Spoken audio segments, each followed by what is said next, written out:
조국 손잡자 이런 말에 이준석 답변은 과연 무엇일까?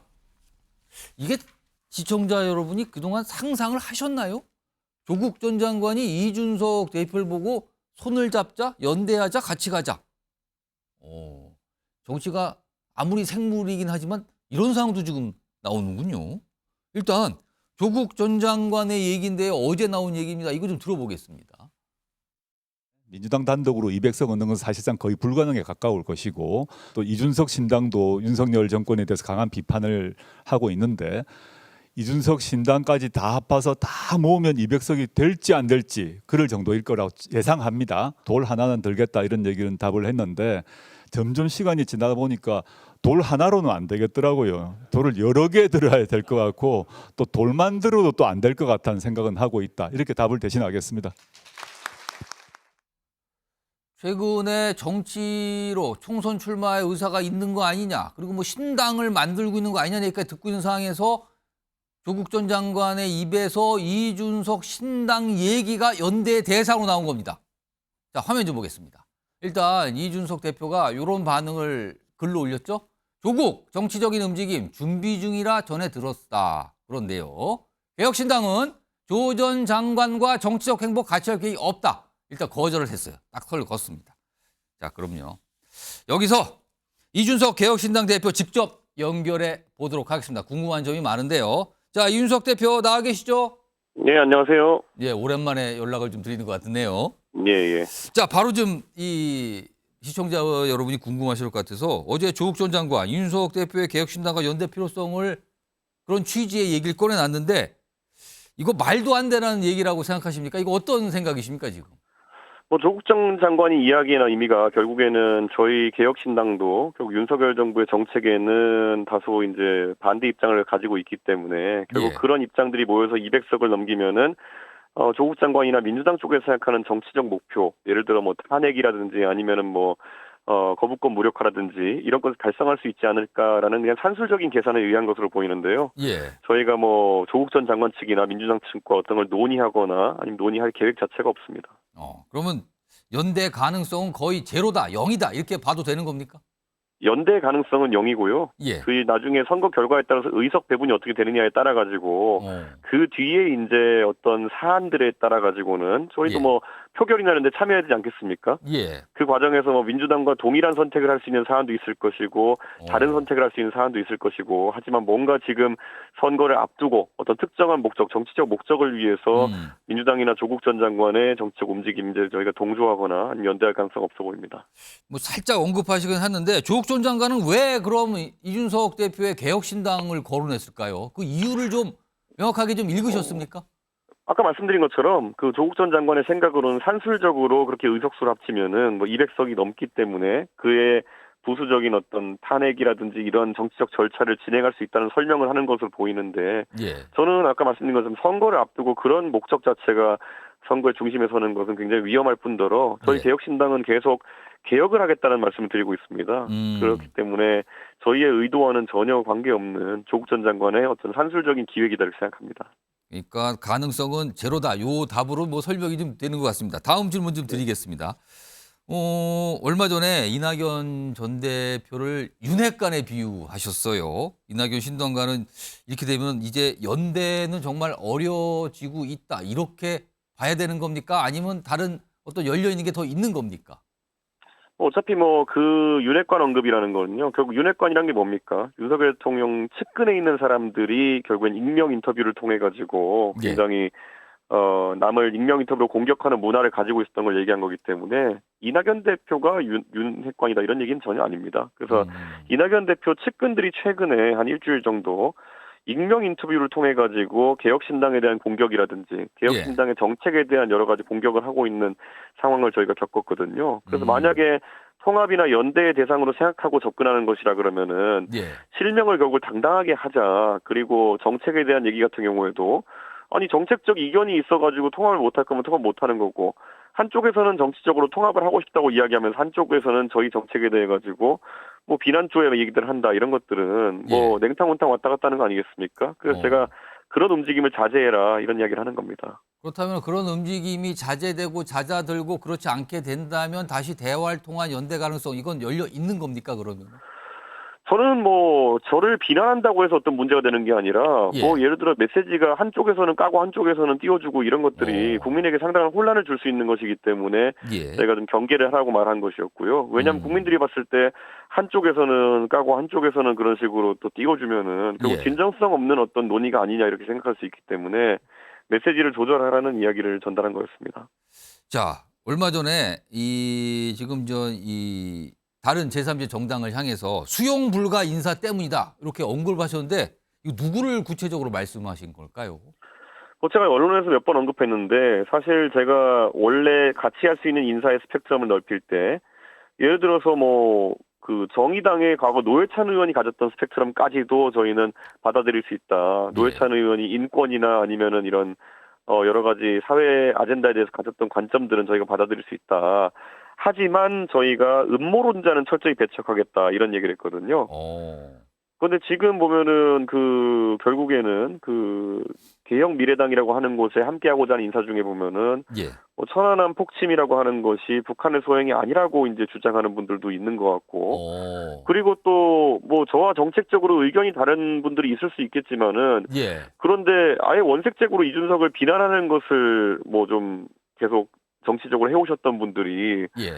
갑자기 안면몰수하고 이제 이준석이 사실상 대표로 있는 개혁신당과 함께하겠다고 할 때는 뭔가 입장 전환이 됐으면은 그에 대한 표현이 있어야 되는 것이거든요. 예. 가장 이례적이었던 게 과거 이제 저는 어떤 뭐 전장현이나 이런 단체가 활동했을 때 저는 그 단체가 주장하는 바와 관계없이 주장하는 것은 무엇이든 주장할 수 있지만은 서울 지하철을 막아 세우는 방법으로 자신들의 뜻을 관철하려고 하는 것은 안 된다 이렇게 얘기한 적이 있거든요. 그래서 예. 그게 사회적으로 굉장히 큰 논쟁이 됐던 적이 있는데 그때 저에 대해 가지고 굉장히 반대 의견과 또 원색적인 비난을 하셨던 박경석 전장현 대표의 와이프 되시는 뭐 예. 배복주 전 정의당 부대표라든지 아. 이런 분들이 이제 함께하고 계시는데 사실 예. 부부간에도 의견이 다를 수도 있지만은 배복주 부대표 본인도 저에 대해 굉장히 원색적인 이런 이야기를 하신 분이거든요. 예. 근데 이런 분들이 선거가 다가왔다고 해가지고 이준석이 주도하는 개혁신당과 함께할 수 있다? 이거는 국민들이 봤을 때는 다소 중간에 좀 풀어야 될 지점이 있지 않나 이렇게 생각할 겁니다. 그런데 그런 거 없이 이제 간다고 하면은 예. 나중에 뭐 당들이 합당했을 때 시너지가 나야 되는데 시너지가 안 나지 않겠습니까? 그렇기 때문에 예. 저는 그런 것들에 대해 가지고 이미 한 달도 넘게 전부터 개혁 미래당 인사 측에다가 이런 부분은 뭐 인사를 배제하고 이런 문제가 아니라 어떻게든지 간에 뭐 해명을 해야 되는 거 아니냐 이런 얘기를 하고 있습니다. 그런데 거기에 대한 아무 반응 없이 이제 가고 있기 때문에 저는 그러면은 여기 있어가지고는 이런 문제에 대해서 해결 의지가 없구나 이렇게 받아들이고 저는 뭐 그 의사 그대로 받아들이고 있습니다. 예. 알겠습니다. 약간 좀 여러 가지 어떤 이 문제점 이런 걸 좀 말씀해 주셨는데 사실 좀 다른 주제로 가보면 오늘 한국갤럽 여론조사가 나왔는데 예. 신당이 포함된 지지율 조사가 있었어요. 정당 지지율 조사. 근데 예. 개혁신당 지지율이 3% 정도에 머문 수치가 나왔거든요. 이거 좀 어떻게 보셨을까요? 그게 이제 이준석 신당으로 되던 조사들이 개혁 신당으로 바뀌면서 지금 일시적으로 나타나는 현상들인데요.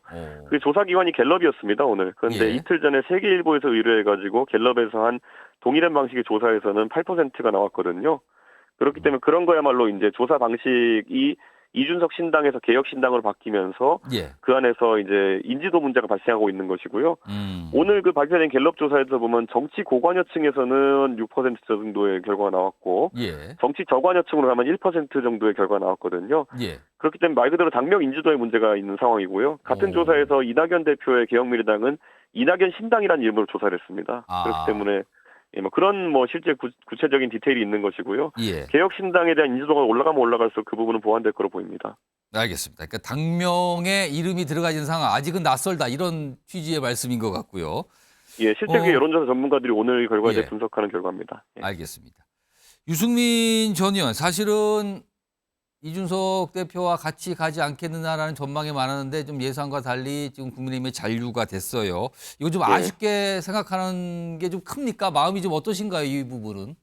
뭐 유승민 의원이 제가 워낙 유승민 의원을 잘 아는 편이기 때문에 상당히 깊은 고민이 있었다는 것은 다들 이해하고 있습니다. 그리고 예. 유승민 의원 같은 경우에는 뭐 이제 58년생이다 보니까 아무래도 이제 마지막 도전의 시기라고 이제 보고 계신 것 같아요. 그래서 조금 더 안정적인 도전을 하시겠다는 의도로 받아들이고 뭐 그 도전에서 유승민 의원도 성취하고 싶은 바를 성취하길 기대하고 있습니다. 알겠습니다.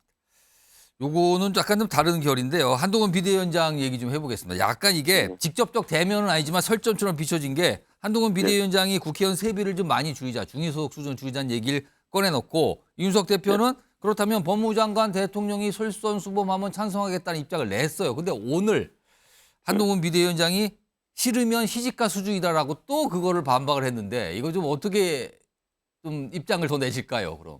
저는 우선 저희 연령대 대부분의 사람들은 싫으면 시집가라는 말이 무슨 말인지 잘 모릅니다. 그렇기 때문에 대중적인 언어는 아니라는 생각이 들고요. 예. 그럼 저보다 젊은 사람들도 그런 용어를 잘 이해하지 못하겠죠. 그리고 두 번째로는 한동훈 위원장이 결국 국회의원은 그게 이제 균등화해가지고 중위소득을 보면은 3,400만 원 정도 연간 소득이거든요. 예. 그럼 그 정도의 이제 세비를 받아도 생활할 수 있어야 된다 이렇게 얘기했는데요. 만약 그 주장을 그대로 본인이 지켜나가시려면요. 다른 정무직 공무원에도 전부 다 적용을 해야죠. 그러니까 예를 들어 대통령 같은 경우에도 정무직 공무원이고 장관도 보면 이제 정무직인데 예. 그런 분들도 국가를 위해 봉사하는 의미라 그러면은 중위소득 정도를 받고 일할 수 있어야 되는 거라서 제가 그렇다면은 의회가 그렇게 하는 것 이전에 대통령과 법무부 장관 같은 경우가 먼저 3,400만 원 받으면서 한번 일해보면 어떻겠느냐라고 제안한 것인데 예. 한동훈 위원장이 거기에 대해 가지고 뭐 그거랑 같냐 이런 식으로 나오는데요. 저는 국회의원과 정무직 공무원이 달라야 될 이유는 잘 모르겠습니다. 그리고 예를 들어 국회의원이 3,400만 원 받으면은 결국 국회의원실에 9명의 보좌진이 있는데요. 지금 4급 보좌관이 수당까지 해서 한 9천만 원 가까운 그 월급 받고 연봉을 받고 있습니다. 그럼 의원이 3,400만 원이면은 보좌진과 밑에 인턴까지도 그 밑으로 이제 내려야 되는 상황인지 뭐 이런 것에 대한 구체적인 입장 정리 없이 그냥 국민들의 반정치 정서, 정치 혐오에 기반해 가지고 그냥 월급 깎으면 잘 된다 뭐 이런 식인데 사실 이게 술자리에서 그냥 분풀이 하듯이 이제 국민들이 정치인들에 대해서 얘기하는 거로는 가능하지만은 이걸 실제 정책이라고 하면서 무슨 돈을 깎아야 된다 이런 거 얘기하는 거는 그냥 반정치 정서거든요. 예. 아니 뭐 3,400만 할 게 뭡니까? 공짜로 해버리죠 그러면요. 그러니까 알겠습니다. 저는 이런 것들에 대해 가지고 좀 진지한 접근이 필요하다. 그래서 제가 그런 걸 지적했더니만은 그 싫으면 시집가라 이거는 사실 정당 대표 간의 정책에 대한 서로의 이야기면은 싫으면 시집가라라고 반응하면은 이건 정책 토론이 안 되는 거거든요. 그래서 저는 한동훈 위원장의 그런 입장이 좀 아쉽고 다시 한번 본인의 입장을 정리해가지고 오해가 없게 전달했으면은 그럼 제가 또 재반박하거나 그 부분을 또 이야기할 수 있는 기회가 되지 않을까. 솔직히 싫으면 시집가는 무슨 얘기인지도 모르겠고 또 이게 논의를 더 진척시키기 위한 대화라기보다는 그냥 지적에 짜증스럽게 대답하는 모습으로밖에 안 보이거든요. 좀 안타깝습니다. 자, 오늘 이준석 대표 요 발언에 대해서 아마 한동훈 비대위원장이 아마 기회가 되면 질문을 받거나 얘기할 수도 있어요. 기다려보도록 하고요. 사실 민주당이 이 선거제, 특히 비례대표를 어떻게 뽑을까 이 선거제를 놓고 그동안 결정을 못하고 있는데 오늘 이재명 대표에게 다 위임하겠다라고 얘기가 나왔거든요. 이재명 대표 결국은 어떤 선택을 할 걸로 전망하십니까? 이재명 대표가 결국은 선거에 있어가지고 자신감을 많이 잃어가고 있고 그렇기 때문에 병립형을 통해가지고 본인이 공천권을 실질적으로 행사할 수 있는 그런 의석수를 찾으려고 하는 것 같은데요. 저는 이재명 대표의 그런 움직임이라는 것이 결국 지금 윤석열 정부에 대한 굉장한 이제 불만이 높아지는 상황 속에서 결국 박진감 있게 또 이렇게 자신감 있게 정권 교체를 하는 그런 적임자는 아니라는 것을 스스로 자인하는 것이다 이렇게 생각합니다.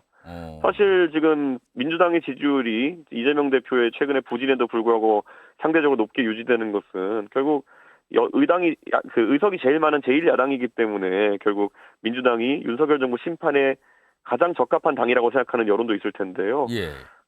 이재명 대표 리더십은 그런 여론을 받쳐주기에 좀 부족한 것 같고 저희 개혁신당 입장에서는 저희가 윤석열 정부에 대해서 꾸준한 비판도 해오고 있지만은 이재명 대표보다는 훨씬 박력 있게 그 윤석열 정부에 대한 지적을 하고 또 대안을 제기 위해 노력하겠습니다. 요거 마지막 질문 하나 드릴 텐데요. 요거는 지금 신당들과도 관련이 있는데 만약에 이재명 대표 민주당이 과거 제도인 병립형으로 돌아갈 것을 선택을 하게 된다면 개혁신당 입장에서는 굉장히 좀 상황이 불리해지는 거 아닙니까? 이거 어떻게 좀 봐야 됩니까? 어차피 그런데 뭐 위성정당을 양당이 어떤 형태로든 누구는 뭐 위성정당이라고 하고 누구는 뭐 연합신당이라고 하고 이렇게 할 텐데 어떻게든 만들 계획이었기 때문에 지난 21대 총선에서도 연동형과 병립형에 큰 차이가 없었습니다. 그렇기 때문에 이번에도 저희 개혁신당 입장에서는 그런 어떤 양당의 추태만 더 부각될 뿐이지 선거 결과에는 큰 차이가 없다는 입장을 갖고 지금까지 임해왔습니다. 알겠습니다. 오늘 말씀 뭐 다양한 질문에 답을 해주셨는데 여기까지 듣도록 하죠. 지금까지 이준석 개혁신당 대표였습니다. 고맙습니다. 감사합니다. 질문이 그냥 많았는데 그냥 굉장히 속도가 있게 답을 다 했어요.